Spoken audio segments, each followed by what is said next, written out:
চামড়া শিল্প বাংলাদেশের অর্থনীতিতে গুরুত্বপূর্ণ অবদান রাখলেও এ শিল্পে নিয়োজিত শ্রমিকরা ন্যায্য মজুরি ও অন্যান্য অধিকার থেকে বঞ্চিত।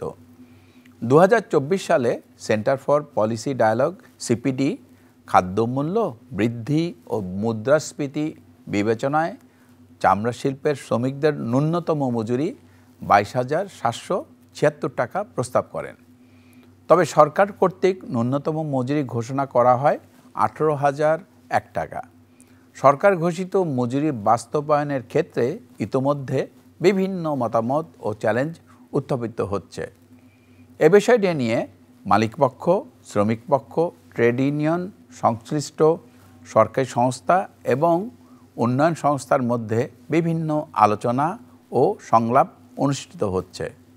আমরা ন্যূনতম মজুরি বাস্তবায়ন নিয়ে শ্রমিকদের প্রত্যাশা ও প্রতিক্রিয়া, মালিকদের অবস্থান, সরকার ও উন্নয়ন সংস্থার ভূমিকা এবং সমস্যা উত্তরণের চ্যালেঞ্জ ও উপায় নিয়ে আলোচনা করতে আমাদের সঙ্গে স্টুডিওতে উপস্থিত আছেন মোহাম্মদ মতিউর রহমান, যুগ্ম মহাপরিদর্শক, কলকারখানা ও প্রতিষ্ঠান পরিদর্শক অধিদপ্তর, শ্রম ও কর্মসংস্থান মন্ত্রণালয় ও প্রকল্প পরিচালক, গোটান প্রজেক্ট। আরও আছেন মোহাম্মদ আব্দুল মালেক, সাধারণ সম্পাদক, ট্যানারি ওয়ার্কার্স ইউনিয়ন, এবং S M Morshed, vice chairman, Oishi foundation. আরও আছেন Nilufar Akhtar, cutting man, Apex leather.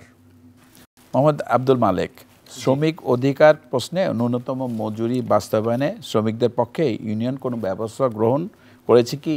সরকার ও মালিক পক্ষের সাথে এ ব্যাপারে কোনো আলোচনা হয়েছে কি আপনাদের? জি, ধন্যবাদ। মজুরি বোর্ডের ঘোষণা ফাইনাল গেজেট হওয়ার পরেই আমরা আমাদের ট্যানারির সম্মানিত মালিক এবং মালিকদের অ্যাসোসিয়েশনকে আমরা চিঠি দিয়েছি যে সরকারি ট্যানারি শিল্পের জন্য গঠিত মজুরি বোর্ড যে মজুরি ঘোষণা করেছে আপনারা সেটা বাস্তবায়ন করার ব্যবস্থা করুন।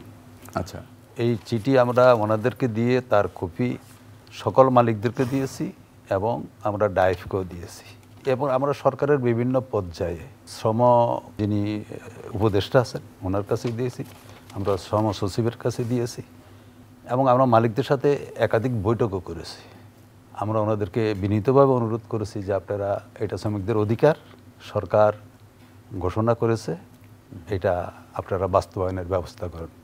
ওনারা সবসময় একটা কথাই বলে যাচ্ছে, এটা আমাদের জন্য সম্ভব না। আমরা ওনাদেরকে বলেছি, দেখেন এই যে ট্যানারি শিল্পের জন্য যে মজুরিটা ঘোষণা করা হয়েছে এটা আমাদের মালিকদের প্রস্তাব। ট্যানারি শিল্পের শ্রমিকদের মজুরি ঠিক করার জন্য কিছু সংস্থা ঐশী ফাউন্ডেশনের উদ্যোগে সিপিডি একটা গবেষণা করেছে। জি, সিপিডি গবেষণা করে ওনারা বলছে 22,600 টাকা ওনারা ঘোষণা করেছে এবং আমরা ট্যানারি ওয়ার্কার্স ইউনিয়ন এরকম একটা সংস্থাকে দিয়ে যারা এইসব জরিপগুলো করেন, আমরা প্রায় 60 জন শ্রমিকের উপরে আমরা আমাদের ওই প্রতিষ্ঠান জরিপ করেছে।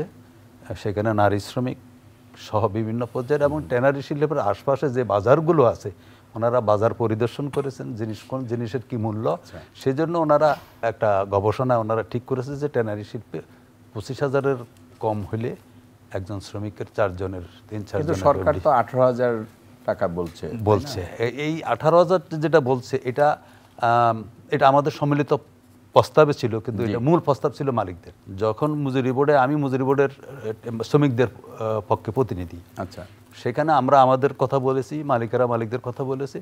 সেই ক্ষেত্রে মজুরি বোর্ডের পক্ষ থেকে মজুরি বোর্ডের চেয়ারম্যান বলেছে, হয় আপনারা একটা পর্যায়ে আসেন, নাহলে আপনারা নিজেরা বসে একটা চূড়ান্ত করে আমাদের কাছে প্রপোজাল দেন। এই প্রস্তাবের ফলে ওনারা বসবো এই করতে করতে প্রায় 13 মাস ওনারা পার করেছে। আপনাদের এই কমিউনিকেশন কতদিন ধরে চলছে? এটা বোর্ড গঠিত হওয়ার পর থেকে চলছে। প্রথমে আমাদেরকে সদস্য করা হয়নি শ্রমিকদের, মালিকদের প্রতিনিধি করলেও শ্রমিকদের প্রতিনিধি করা হয়নি। পরে আমরা আপত্তি করেছি এবং বিভিন্ন অর্গানাইজেশন থেকে আপত্তি করেছে, এটা বেআইনি, এটা অন্যায় হয়েছে। তারপর ওনারা সেই প্রজ্ঞাপন চেঞ্জ করে নতুন প্রজ্ঞাপন করে সেখানে ট্যানারি শ্রমিকদের পক্ষে প্রতিনিধি হিসেবে আমাকে সেখানে যুক্ত করেছে। তখন থেকে আমরা এই কথাগুলো বলে আসছি। সেটা শুরু হয়ে গেছে 2024 সালের মার্চ মাস থেকে। তো এই পর্যায়ে আমরা মালিকদের সর্বশেষ আমরা ওনাদের সাথে বসেছিলাম, বসে ওনাদেরই প্রস্তাব বললো যে 5ম গ্রেডে আমরা 18,000-এর বেশি দিতে পারবো না, এটা বলে ওনারা বসা থেকে উঠে চলে গেছে। আচ্ছা, তারপরে আমরা বাধ্য হইয়া যেহেতু আমাদের শ্রমিকেরা এই দুর্মূল্যের বাজারে চলতে পারছে না, আমরা আমাদের কিছু লোকজনের সাথে বৈঠক করে মিটিং করে আমরা বলছি ঠিক আছে, যেহেতু ওনারা দিবেন আমরা এটাই মেনে গেলাম। ওই পরের ডেটে ওনাদের প্যাডে ওনারা লিখিত প্রস্তাব দিছে যে আমরা এই 18,000 পঞ্চম গ্রেডে 18,000-এর বেশি আমরা দিতে পারবো না। ওইটাই ভোট করে একটা খসড়া ঘোষণা করেছে। খসড়া ঘোষণার পরে আইন অনুযায়ী সেটা 14 দিন সকলের জন্য উন্মুক্ত রাখা হয়েছে। এই যদি এর মধ্যে যদি কারো কোনো আপত্তি থাকে তাহলে ওনারা আপত্তি জানাইলে বোর্ড সেটা হয়তো পরবর্তীতে আবার দেখবে, কিন্তু কোনো পক্ষ এটার জন্য কোনো আপত্তি উত্থাপন করে নাই। ফলে এটা ফাইনাল গেজেট প্রকাশিত হয়েছে, সেটা হলো 21শে নভেম্বর 2024। ওর পর থেকে আমরা এটা বাস্তবায়নের জন্য আমরা চেষ্টা করে যাচ্ছি, ওনাদের কাছে অনুরোধ করেছি, লেখালেখি করেছি। এই হলো এখন পর্যন্ত ওনারা ওনাদের অবস্থান করতেছে। আবার শুনবো আপনার কথা। এস এম মোর্শেদ, আপনি ঐশী ফাউন্ডেশনকে রিপ্রেজেন্ট করছেন। ট্যানারি শ্রমিকদের জন্য যে মিনিমাম ওয়েজ ঘোষণা হয়েছে সেটা বর্তমান বাজার পরিস্থিতি অনুযায়ী কতটুকু সামঞ্জস্যপূর্ণ এবং এর বাস্তবায়ন শ্রমিকদের জন্য কতটা গুরুত্বপূর্ণ? আমরা যদি এই মিনিমাম ওয়েজেস নির্ধারণের যে প্রক্রিয়া, যে সময়টা ছিল আর আজকের সময়টা চিন্তা করি, যেই ইন্ডিকেটরগুলোকে বেস করে মিনিমাম ওয়েজেস নির্ধারণ করা হয়, এটা ডেফিনেটলি যেটি নির্ধারণ করা হয়েছে এটিও পর্যাপ্ত না। আমি আপনাকে একটা তথ্য দিই, গ্লোবাল লিভিং ওয়েজেস কোয়ালিশন নামে একটি প্রতিষ্ঠান আছে। ওরা বিশ্বের বিভিন্ন দেশের আর্থসামাজিক কাঠামো, জীবনযাত্রার মান, একজন শ্রমিকের যদি 4 সদস্য বিশিষ্ট পরিবার থাকে তার কেমন খরচ হয়, এরকম বলে তারা প্রত্যেকটি দেশের জন্য আলাদা কিছু লিভিং ওয়েজেস প্রস্তাব করে। তো 2 বছর আগে বাংলাদেশকে নিয়ে তাদের যে সার্ভেটা ছিল সেটাও বাংলাদেশি টাকা হয় 21,633 টাকা। এর বাইরে মালিক ভাই যেটা বলেছেন যে সিপিডির একটা গবেষণা ছিল, সেখানেও আমরা এই প্রজেক্টের আন্ডারেই সেখান থেকে আমরা সরকারকে ফিডব্যাক দিয়েছিলাম এবং সেখানেও মালিকদের উপস্থিতি ছিল। আরেকটি হচ্ছে, আমি আন্তর্জাতিক শ্রম সংস্থা আইএলওর একটি গাইডলাইন দেখলাম যে যখন মানে আইএলওর গ্লোবালি যে লেবার স্ট্যান্ডার্ড আর কি মিনিমাম ওয়েজের, যদি যখন কোনো সরকারের যথাযথ কর্তৃপক্ষ কর্তৃক কোনো মিনিমাম ওয়েজেস নির্ধারণ হয় ইন কনসালটেশন উইথ দ্য মালিক, শ্রমিক এবং সরকার, এটি কিন্তু কমানোর কোনো সুযোগ নাই ইন্টারন্যাশনাল স্ট্যান্ডার্ড অনুযায়ী আর কি। তাহলে এখন বাস্তবতাটা কি? আমরা যদি আইনি কাঠামো চিন্তা করি, আমাদের দেশের মিনিমাম ওয়েজেস বোর্ডের যে ম্যান্ডেট সেটি চিন্তা করি, একটি উপায় আছে যে এটি কার্যকর করা। আমাদের এখানে একটা বড় ঘাটতি হচ্ছে সামাজিক সংলাপের অনুপস্থিতি। আমাদের মালিক পক্ষের সাথে শ্রমিকদের চিন্তা চেতনায়, দৃষ্টিভঙ্গিতে বেশ পার্থক্য আছে এবং এটার জন্য সামাজিক সংলাপ করতে হবে। সেটিরও প্রভিশন আছে যে তারা যদি পার্টিকুলার কোনো সেক্টরের কোনো মালিক কোনো অসুবিধার কারণে উনি এই মুহূর্তে তার মিনিমাম ওয়েজেস দিতে না পারেন, সেটিরও শ্রমিক ইউনিয়নের মাধ্যমে একটি সমঝোতার প্রভিশন আছে যে উনি হয়তো 3 মাস দিতে পারলেন না, বাট এরপরে উনি সেটি দিলেন। কিন্তু কোনোভাবে যে আমি এটা এখন দিতে পারবো না, ওয়েজ বোর্ড করলে করছে, এটার কিন্তু আসলে কোনো, আমরা যদি আইনি কাঠামো চিন্তা করি, লেবার স্ট্যান্ডার্ড চিন্তা করি এবং অধিকারের দৃষ্টিকোণ থেকে দেখি, এই অবস্থানটা কিন্তু ন্যায্য না, এটি একটি অন্যায্য অবস্থান। এমনিতেই আমাদের দেশের স্থানীয় গবেষণা এবং ইন্টারন্যাশনাল স্ট্যান্ডার্ড সব কিছু মিলেও কিন্তু যেটি সেটেল করা হলো এটিও অপর্যাপ্ত এবং সেটিও যদি আবার দেয়া না হয় এটি আরেকটি অন্যায্য ট্রিটমেন্ট হবে। কিন্তু ন্যূনতম মজুরি শ্রমিকের অধিকার, এটি অনেক কিছু বিবেচনা করে এটি নির্ধারণ করা হয় এবং আমাদের মনে হয় সেটিকে সম্মান করা উচিত। আবার শুনবো আপনার কথা। নীলুফার আক্তার, নতুন গেজেটে নির্ধারিত 5টি গ্রেড অনুযায়ী আপনারা মজুরি পাচ্ছেন কি? এতে আপনারা কি সন্তুষ্ট? ধন্যবাদ। আমরা নতুন গেজেট ন্যূনতম মজুরি, সরকার যে ঘোষিত যে মজুরি আমরা এখনো পাই নাই। মালিকরা বিভিন্ন ধরনের তালবাহানা দেখাইতেছে, ওইটা বাস্তবায়ন হয় নাই। মানে আপনারা যেই বেতনটা চাচ্ছিলেন সেখানে কোনো রকমই কোনো সমাধান হয়নি? সমাধান হয় নাই বলতে, আমাদের অ্যাসোসিয়েশন বসছিল, আমাদের শ্রমিক সংগঠন থেকে আমাদের সম্মানিত নেতৃবৃন্দরা বসছিল।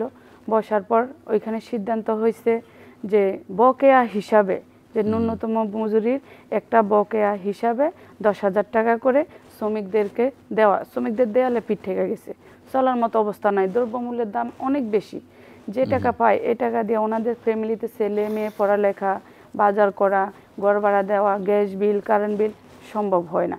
যার কারণে একটা বকেয়া হিসাবে 10,000 টাকা করে দেওয়ার কথা হয়েছিল। আচ্ছা, ঠিক আছে, আবার শুনবো আপনার কথা। জনাব মতিউর রহমান, আপনি সরকারের প্রতিষ্ঠানকে রিপ্রেজেন্ট করছেন, তো সরকারি প্রতিষ্ঠানের যেই ধরনের সহযোগিতা দরকার সেখান থেকে যদি বলি যে ন্যূনতম মজুরি বাস্তবায়নে সরকারের বর্তমান অবস্থা কি, এই নিয়ে মালিক শ্রমিকদের সাথে কোনো আপনাদের সংলাপের আয়োজন করা হয়েছে কি? ধন্যবাদ। দেখুন, শ্রম কর্মসংস্থান মন্ত্রণালয়ের আওতাধীন কলকারখানা প্রতিষ্ঠান পরিদর্শন অধিদপ্তর এর লিগ্যাল ম্যান্ডেটই হচ্ছে শ্রম আইন বাস্তবায়ন করা। আপনি যদি দেখেন এর মিশন দেখেন, শ্রমিকের জন্য নিরাপদ কর্মপরিবেশ, শোভন কর্মপরিবেশ এবং শ্রমিকের জন্য উন্নত জীবন মান নিশ্চিত করা। 3 নম্বর মিশনটি হচ্ছে নিম্নতম মজুরি বাস্তবায়ন করা, অর্থাৎ বিভিন্ন শিল্প সেক্টরে যে সমস্ত মিনিমাম ওয়েজ হয় সেটা ইমপ্লিমেন্টেশন করা। ট্যানারি সেক্টরে যে মিনিমাম ওয়েজ ঘোষণা করা হয়েছে 21শে নভেম্বর, এবং সেটা যে আপনি বলছেন যে সংলাপের বিষয়টা, আসলে এটা যখন নির্ধারণ করা হয় সেই প্রসেসের মধ্যেই সংলাপ রয়েছে, যেখানে মালিকের প্রতিনিধিত্ব থাকে, শ্রমিক পক্ষের প্রতিনিধিত্ব থাকে, সরকারের প্রতিনিধিত্ব থাকে এবং নিরপেক্ষ সদস্য থাকে। সো সংলাপের প্রসেস দিয়ে এটা নির্ধারণ হয় এবং ঠিক গ্যাজেট প্রকাশের 3 দিন পরে 24শে নভেম্বর ট্যানারি স্টেটে একটি বড় প্রোগ্রাম হয়, ওয়ার্কশপ হয়, যেখানে অংশীজন, ডেভেলপমেন্ট পার্টনার সবাই ছিলেন এবং সেইখানে এইটা বাস্তবায়নের জন্য তাগিদ প্রদান করা হয়। এর বাইরে আমরা নিয়মিত পরিদর্শন এর সময় এই বিষয়টা উদ্বুদ্ধকরণ করা হচ্ছে এবং শ্রমিক 2টা সংগঠন রয়েছে এই সেক্টর, আপনি জানবেন, মালিকদের সংগঠন রয়েছে, তাদেরকে অফিসিয়ালি চিঠি দেওয়া হয়েছে, সমস্ত ফ্যাক্টরিগুলোকে চিঠি দেওয়া হয়েছে এবং গ্যাজেট সরবরাহ করা হয়েছে। এবং আপনি জানেন যে জার্মান সরকারের সহায়তায় গোটান একটি প্রকল্প বাস্তবায়িত হচ্ছে। এই প্রকল্পের আওতায় তাদেরকে বিভিন্ন রকম উদ্বুদ্ধকরণ সভা করা হচ্ছে এটা বাস্তবায়ন করার জন্য। আশা করছি যে যেহেতু এটা মালিক শ্রমিকের সম্মিলিত কনসেনসাসের ভিত্তিতে সরকার এটা করেছে, আমি আশা করছি যে ট্যানারি মালিকগণ এই মিনিমাম ওয়েজ বাস্তবায়ন করবেন। সময় লাগছে কেন এটা এত? 21শে নভেম্বর এটা যেহেতু ডিক্লেয়ার হয়েছে, সো 21শে নভেম্বর থেকে বা ডিসেম্বর মাসের বেতনটা জানুয়ারি মাসের পাওয়ার এটা বাস্তবায়ন। কিছু ইনফর্মাল প্র্যাকটিসের কথা বলেছে, আসলে মালিকরাও ভাবছে কিভাবে এটা সমন্বয় করা যায়, যেটা বললেন যে কিছু বকেয়া বেতন দিয়ে তারা আলোচনা করছেন, আমরাও উদ্বুদ্ধকরণ করছি। আশা করছি যেটা অচিরে একটা সমাধানে এবং মালিকরা এটা মেনে নেবেন। আবার শুনবো আপনার কথা। মোহাম্মদ আব্দুল মালেক, ন্যূনতম মজুরি বাস্তবায়নে মালিক পক্ষ ট্রেড ইউনিয়নকে কোনো সহযোগিতা করছে কি? এই মজুরি বাস্তবায়নে মালিকদের কি কি চ্যালেঞ্জ রয়েছে? মালিকদের সামনে যে আমরা শ্রমিক পক্ষ ওনাদের চ্যালেঞ্জটা দেখি না, যেহেতু ওনাদের প্রস্তাবনার ভিত্তিতে এটা ঘোষিত হয়েছে, সেক্ষেত্রে ওনাদের চ্যালেঞ্জ আমরা কিছু দেখি না। তবে ওনারা আমাদেরকে সহযোগিতা করছে না। সহযোগিতা তখনই করা হতো যদি ওনারা মজুরিটা বাস্তবায়ন করতো। আমরা তাদের কাছে নভেম্বরের বেতন থেকে চেয়েছিলাম, যেহেতু নভেম্বর মাসে ঘোষিত হয়েছিল। তো ওনারা বললো যে নভেম্বর তো পুরা পাই নাই, 21 দিন। বললো ঠিক আছে 21 দিন, ওই 21 দিন সহ বাকি যে কয়দিন আছে ওই কদিন দেন। তারপর আমরা ডিসেম্বর চেয়েছি, তাও ওনারা রাজি হয় নাই। এই পর্যন্ত ওনাদের সাথে আমাদের একাধিক বৈঠক হয়ে গেছে। সর্বশেষ কয়েকদিন আগে একটা বৈঠকে যেটা ওনাদেরকে বলেছিলাম যে আমাদের শ্রমিকেরা আর চলতে পারতেছে না, জিনিসপত্রের এত মূল্য বৃদ্ধি পেয়েছে। গত 3 বছর পূর্বে শ্রমিকদের কিছু বেতন বৃদ্ধি হয়েছিল, এই 3 বছরের ভিতরে জিনিসপত্রের মূল্য অস্বাভাবিক হারে বৃদ্ধি পেয়েছে, শ্রমিকেরা আর চলতে পারছে না, আপনারা এটা বাস্তবায়ন করেন।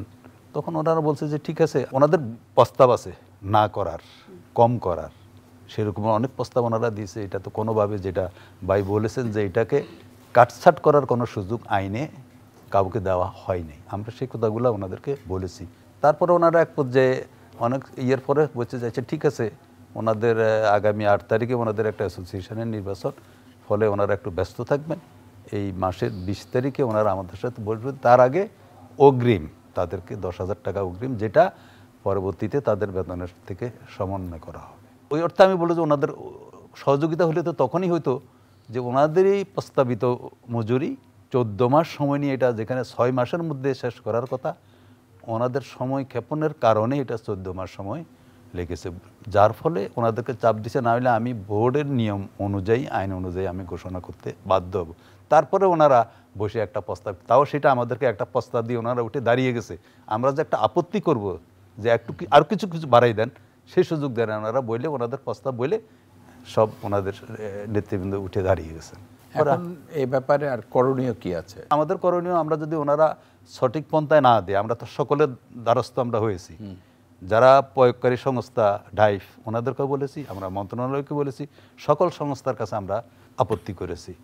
এখন যদি ওনারা এটা বাস্তবায়ন না করে, তাহলে তো আমাদের শ্রমিকদের পক্ষে এটা আদায় করার জন্য যে কোনো কিছু পথ তারা অবলম্বন করা ছাড়া আর আমাদের সামনে কোনো পথ নেই আর কি। ধন্যবাদ। জনাব এস এম মোরশেদ, ন্যূনতম মজুরি বাস্তবায়নে কোন বিষয়ের উপর জোর দেওয়া উচিত বলে আপনি মনে করেন এবং সেক্ষেত্রে সরকার সহ উন্নয়ন সংস্থার ভূমিকা কতটুকু গুরুত্বপূর্ণ? আমার মনে হয় এখানে ডাইফ মানে আমাদের যেটা কলকারখানা প্রতিষ্ঠান পরিচালনা অধিদপ্তর, এটি ওনাদের একটি বড় রোল এখানে আছে। ওনারা কাজ করছে ডেফিনেটলি, কিন্তু ওনাদের আসলে আরও প্রোঅ্যাক্টিভ রোল প্লে করতে হবে। কারণ এই ধরনের যখন কনফ্লিক্ট হয় মজুরি বাস্তবায়নের ক্ষেত্রে, সেখানে প্রভিশন হচ্ছে যে ডাইফের পক্ষ থেকে সংশ্লিষ্ট মালিককে একটি নোটিশ দেওয়া হবে এবং ওনাদের বক্তব্য শোনার একটা প্রভিশন আছে, এবং দেন শ্রমিক পক্ষের সাথে আমাদের একটা মিটিং ক্যাটালিস্ট রোল প্লে করতে হবে ডাইফকে। তার আগে আমার এখন যেটা মনে হয় যে ডাইফের উদ্যোগে একটা অ্যাসেসমেন্ট হওয়া দরকার যে ইনফ্যাক্ট কতগুলো ট্যানারি ফ্যাক্টরিতে মিনিমাম ওয়েজটা কার্যকর হচ্ছে না, এটা আমাদের সঠিক পরিসংখ্যানটা জানতে হবে আর কি। প্রথমত হচ্ছে মিনিমাম ওয়েজেস নিয়ে কোনো কম্প্রোমাইজের কোনো সুযোগ নেই, এবং সেই ক্ষেত্রে মালিকের বক্তব্যটা শোনা এবং শ্রমিকদের স্বার্থ ইন্টিগ্রেট করা, ডাইভকে আরও প্রোঅ্যাক্টিভ রোল প্লে করে। কারণ আমাদের রোলটাই হচ্ছে ক্যাটালিস্টের রোল। শ্রমিক মালিক দুই পক্ষের স্বার্থের ইন্টিগ্রেশন করাটাই হচ্ছে আমাদের, যেরকম মালিকদের স্বার্থ দেখতে হবে, শ্রমিকদের স্বার্থ দেখতে হবে, এবং ফেয়ার ওয়েজেস বলি, লিভিং ওয়েজেস বলি, যে নামেই বলি, এটা কিন্তু শ্রমিকের অধিকার। এর বাইরে আমরা যারা নাগরিক সমাজ আছি, যারা শ্রম অধিকার নিয়ে কাজ করেন, তাদেরকেও একটু উচ্চস্বরে বলতে হবে যে, এবং সেইটার একটাই স্ট্যান্ড থাকবে যে এই মিনিমাম ওয়েজেস বাস্তবায়নের কোনো বিকল্প নেই। আচ্ছা, এটা শ্রমিকের অধিকার, এমনিতেই এটি অনেক কম হয়েছে। সুতরাং আমরা শ্রমিক স্বার্থে, মানে আপনি মনে করেন যে এখন যে মিনিমাম ওয়েজ ধরা হয়েছে আরও বেশি হওয়া উচিত ছিল, কিন্তু যেহেতু এটা স্যাটেল ইস্যু, এটাকে এক্সিকিউশন করার জন্যই এগিয়ে আসতে হবে, এবং সেই ক্ষেত্রে ডাইভকে অবশ্যই প্রোঅ্যাক্টিভ রোল প্লে করতে হবে। ধন্যবাদ। নীলুফার আক্তার, প্রস্তাবিত মজুরি বাস্তবায়নে মালিকদের তরফ থেকে আপনারা কোনো ধরনের প্রতিশ্রুতি পেয়েছেন কি? না পেয়ে থাকলে এ ব্যাপারে আপনারা কি উদ্যোগ গ্রহণ করছেন? না, আমরা এই যে মজুরি ব্যাপারে আমরা মালিকদের কাছ থেকে কোনো প্রতিশ্রুতি পাই নাই। ওনারা তো ওনাদের বিভিন্ন ইস্যু দেখায়, বিভিন্ন মিটিংয়ে গেলে আজকে এই মালিক যায় না, কালকে ওই মালিক যায় নাই, বা কারো সমস্যা, এই ইস্যু দেখাইতেছে।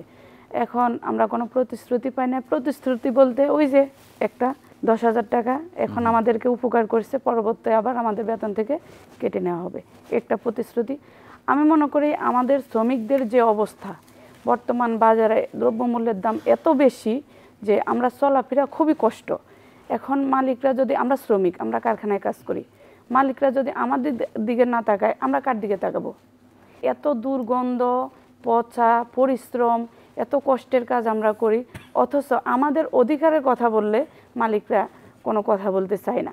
মালিক, সরকার, আমাদের সম্মানিত নেতৃবৃন্দরা, এরপরে আরেকটা পক্ষ আছে নিরপেক্ষ, 4 পক্ষ মিলে একটা যে আমাদের ন্যূনতম মজুরির 5টি গ্যাজেট হিসাবে ওই কাগজে সাইন করছে মালিকের সম্মতি নিয়ে।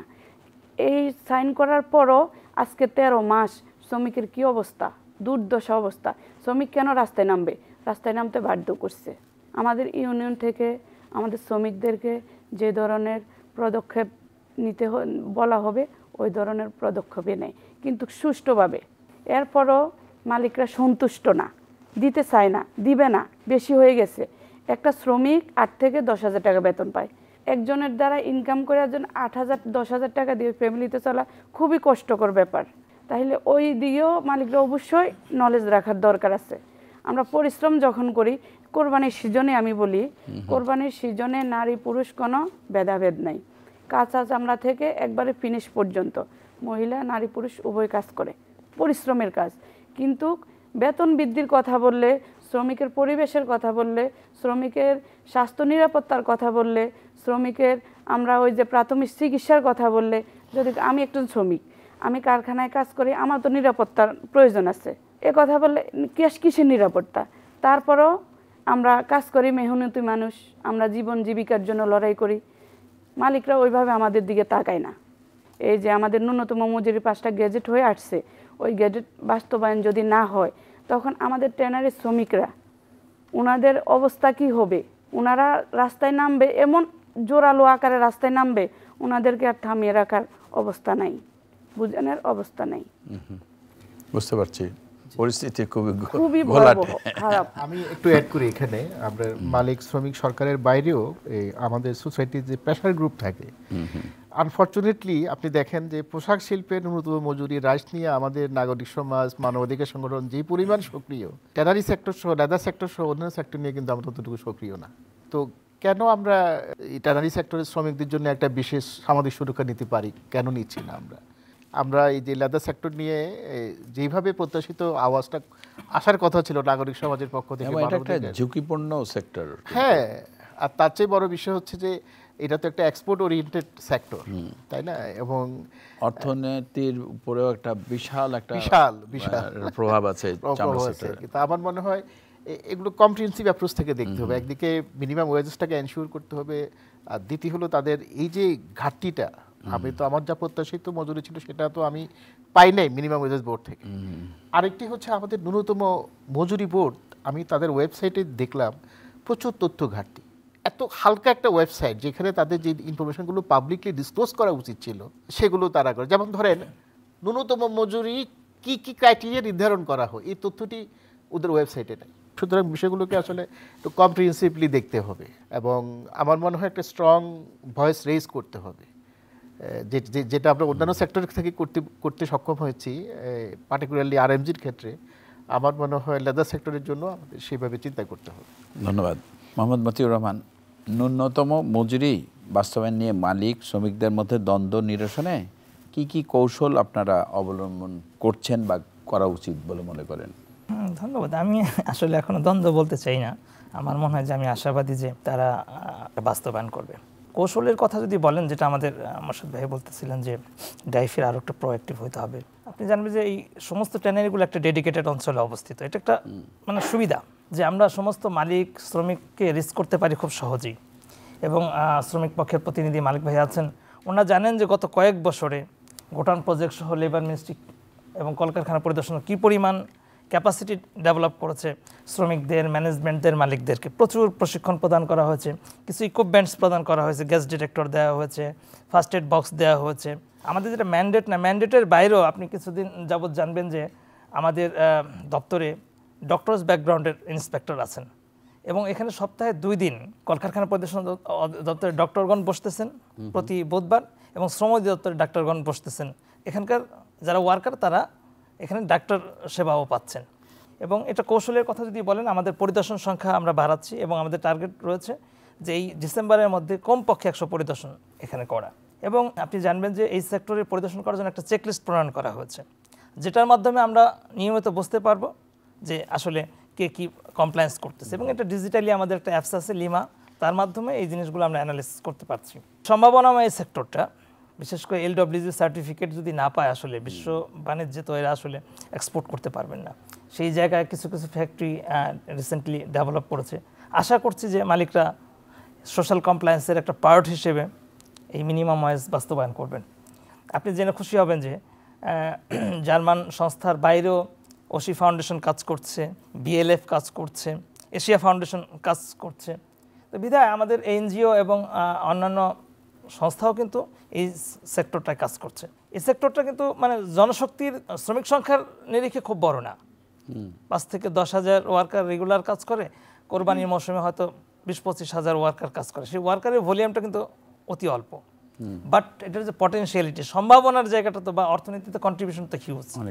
আশা করছি যে আমি যে সমস্ত চ্যালেঞ্জগুলো আছে এগুলো মোকাবেলা করে এই সেক্টর এগিয়ে যাবে, এটাই আমার প্রত্যাশা। অবশ্যই আগাতেই হবে, আমাদের উপায় নেই, কারণ এমন একটি সেক্টর যে সেক্টরটার একটা বিশাল সম্ভাবনা আছে এবং যেটা আজকে 53 বছর স্বাধীনতার পরেও আমরা যে জায়গায় যাওয়ার কথা সে জায়গায় নিয়ে যেতে পারিনি। সুতরাং এটাকে যদি আমরা না নিতে পারি সেটা কিন্তু আমাদের জন্য একটা বিশাল ব্যর্থতা হয়ে যাবে ডেফিনেটলি। এবং এই যে এটা তো 100% আমাদের দেশজ মানে আমাদের নিজস্ব প্রোডাক্ট এবং কোয়ালিটি প্রোডাক্ট। যতটুকু জানি আমাদের চামড়ার কোয়ালিটিও খুব ভালো। তো সেই বিশ্ববাজার যেটা আমাদের বিভিন্ন রকম নন কমপ্লায়েন্সের কারণে আসলে চলে গেছে, আশা করছি যে সবাই যদি উইলিং হন এবং এন্টারপ্রেনারদের মাইন্ডসেটও চেঞ্জ হচ্ছে।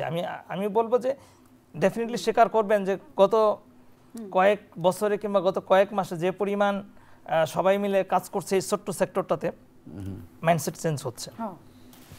এটা হয়েছে কারখানার পরিবেশ বা কারখানার ভিতরে আমরা সেফটি কমিটি গঠন করা হয়েছে, এন্টি হ্যারাসমেন্ট কমিটি গঠন করা হয়েছে, মানে আপডেট হইতেছে। এবং যে জায়গাটা বড় গ্যাপটা সেটা হচ্ছে যে এই যে এই কাজগুলো করবার জন্য যে কোয়ালিফাইড প্রফেশনাল নিয়োগ করা দরকার, একজন এইচআর ম্যানেজার, সেফটি অফিসার, সেই জায়গাতে আস্তে আস্তে ইমপ্রুভ করতে হবে। যেটা ভাই একটু আগে বলেছেন, মোর্শেদ ভাইয়ের আগে বলেছেন কিছু কথা, যে একটা সেক্টরের দিকে ফোকাস, যে তাদের মজুরি বাস্তবায়নের জন্য অনেক কিছু হচ্ছে, এবং সেই সেক্টরের মজুরি না বৃদ্ধি করার জন্য সেখানে কি সিচুয়েশন হয় আপনার নিশ্চয় সে দেশবাসী জানেন। ফলে অন্যান্যরা সেখানে উদ্যোগ হয়ে, কারণ তারাও অনেক ক্ষেত্রে সমস্যার সম্মুখীন হয়। ট্যানারি শিল্প একটা অত্যন্ত শান্তিপূর্ণ শিল্প, সর্বমহল এটা পরিচিত। ট্যানারি ওয়ার্কার্স ইউনিয়ন প্রায় দীর্ঘ 60 বছর ধরে ট্যানারি শ্রমিকদেরকে নিয়ে কাজ করতেছে। আমরা এখানে কোনো অস্থিতিশীল কোনো অবস্থা আমরা সৃষ্টি করিনি আমরা ইউনিয়ন পক্ষ থেকে। তো এইখানে আমাদের মালিকেরা যারা, তারা সবসময় যে কথাটা দেখাচ্ছে যে আমরা ইউরোপিয়ান কান্ট্রিগুলোর মধ্যে আমরা চামড়া বিক্রি করতে পারতেছি না, তাহলে এর জন্য দায়ী কে? সোশ্যাল, আজকে সারা বিশ্বে সোশ্যাল কমপ্লায়েন্স বাস্তবায়ন করা বাধ্যতামূলক, লেদার ওয়ার্কিং গ্রুপের সার্টিফিকেশন বাধ্যতামূলক, না হলে ইউরোপিয়ান কান্ট্রিগুলো আমাদের দেশের চামড়া নেবে না। এই যে তারা নিচ্ছেন, এর জন্য দায়ী কে? আমি বলবো আমাদের মালিকেরা দায়ী। অতি সহজে ওনারা বেশি মুনাফা করার মনোভাবের কারণে আজকে আমাদের চামড়াগুলো ইউরোপের দেশগুলো কিনছে না।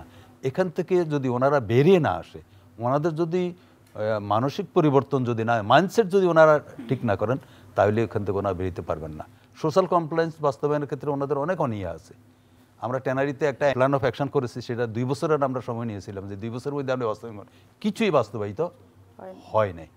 উনি যেটা বললেন যে এখানে বিভিন্ন কমিটি হয়েছে, সেফটি কমিটি হয়েছে, অ্যান্টি হ্যারাসমেন্ট কমিটি হয়েছে, এগুলো আমাদের উন্নয়ন সহযোগিতা সংস্থাগুলোর সহযোগিতায় এগুলা হয়েছে। এগুলা এর কার্যকারী কতটুকু সেটা আমি জানি না। এখানে একটা কথা ভাই যেটা বলেছেন যে এখানে 6-7 হাজার 10 হাজার শ্রমিকের শিল্প, এই শিল্প ট্যানারি হাজারীবাগ থেকে স্থানান্তরিত হওয়ার পরে অন্তত না হইলেও 10 থেকে 12 হাজার শ্রমিকের চাকরি চলে গেছে।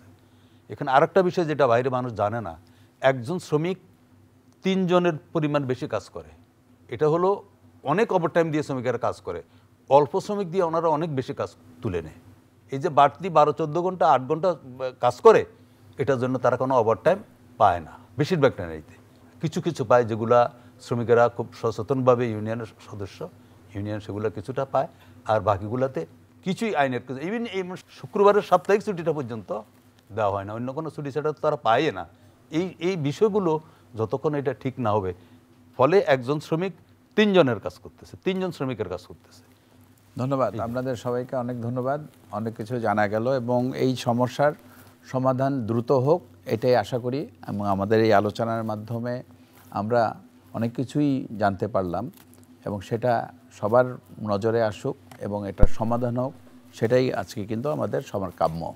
সুধী দর্শক, ন্যূনতম মজুরি বাস্তবায়ন শুধু শ্রমিকদের জন্যই নয়, পুরো শিল্পের টেকসই উন্নয়নের জন্য অপরিহার্য। শ্রমিকদের জীবনমান উন্নত করতে এবং আন্তর্জাতিক বাজারে প্রতিযোগিতার সক্ষমতা ধরে রাখতে মালিকপক্ষ, সরকার, ট্রেড ইউনিয়ন এবং অন্যান্য অংশীদারদের একসঙ্গে কাজ করা প্রয়োজন। সকল পক্ষের অংশগ্রহণমূলক সংলাপ ও সমঝোতার মাধ্যমেই ন্যূনতম মজুরি বাস্তবায়নের চ্যালেঞ্জ মোকাবিলা করা সম্ভব।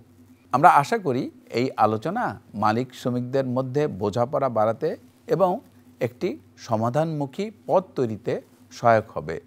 এই আশা নিয়ে শেষ করছি আজকের অনুষ্ঠান। আপনারা সবাই ভালো থাকুন, সুস্থ থাকুন।